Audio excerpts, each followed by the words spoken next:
ये महान पिता धन्यवाद आज के सुंदर वचन के लिए। खुदावन हरि को बड़ी बरकत दे। आशीष कर पिता यीशु नाम से मांगते हैं, आमेन। हम पढ़ेंगे 20 अध्याय व्यवस्था विवरण युद्ध पर जाने के नियम। जब तू अपने शत्रुओं से युद्ध करने को जाए और घोड़े, रथ और अपने से अधिक सेना को देखे, तब उनसे ना डरना। तेरा परमेश्वर यहोवा जो तुझको मिस्र देश से निकाल ले आया है, वह तेरे संग है। और जब तू युद्ध करने को शत्रुओं के निकट जाओ, तब जाचक सेना के पास आकर कहे, हे इस्राएलियों सुनो, आज तुम अपने शत्रुओं से युद्ध करने को निकट आए हो। तुम्हारा मन कच्चा ना हो, तुम मत डरो, ना थरथराओ और ना उनके सामने भय खाओ, क्योंकि तुम्हारा परमेश्वर यहोवा तुम्हारे शत्रुओं से युद्ध करने और तुम्हें बचाने के लिए तुम्हारे संग संग चलता है। फिर सरदार सिपाहियों से ये कहे, तुम में से कौन है जिसने नया घर बनाया हो और उसका समर्पण ना किया हो, तो वह अपने घर को लौट जाए।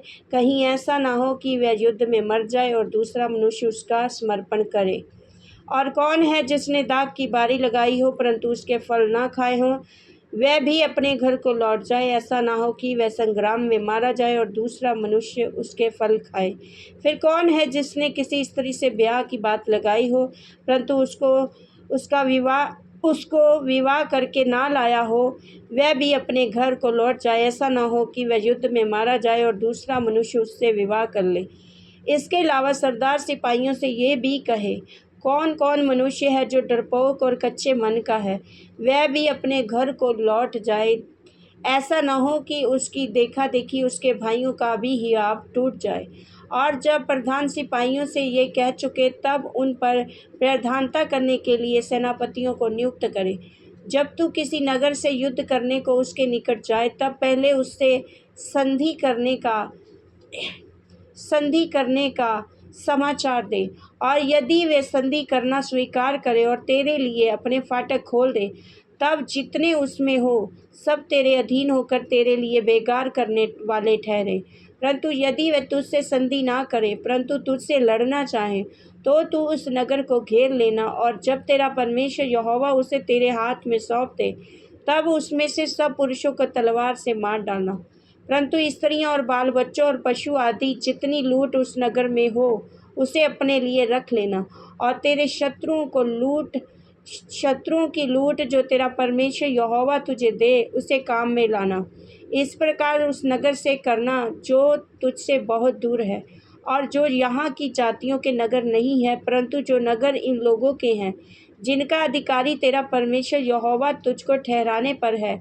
उसमें से किसी प्राणी को जीवित ना रख छोड़ना, परंतु उनका अवश्य सत्यानाश करना।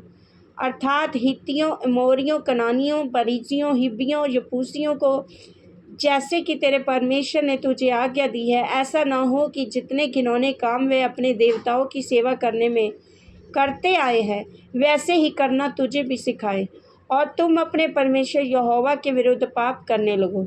जब तू युद्ध करने को किसी नगर को जीतने के लिए उसे बहुत दिनों तक घेरे रहे, तब उसके वृक्षों पर कुल्हाड़ी चलाकर उन्हें नष्ट ना करना, क्योंकि उनके फल तेरे खाने के काम आएंगे, इसलिए उन्हें ना काटना। क्या मैदान के वृक्ष भी मनुष्य हैं कि तू उनको भी घेर रखे? परंतु जिन वृक्षों के समय तू ये जान ले कि उनके फल खाने के नहीं, तो उनको काटकर नष्ट करना। और उस नगर के विरुद्ध उस समय एक घेराबंदी किए रहना, जब तक वे तेरे वश में ना आ जाए। इस वचन के द्वारा प्रभु ब्लेस करेंगे। आमेन। सबको जय मसीह की।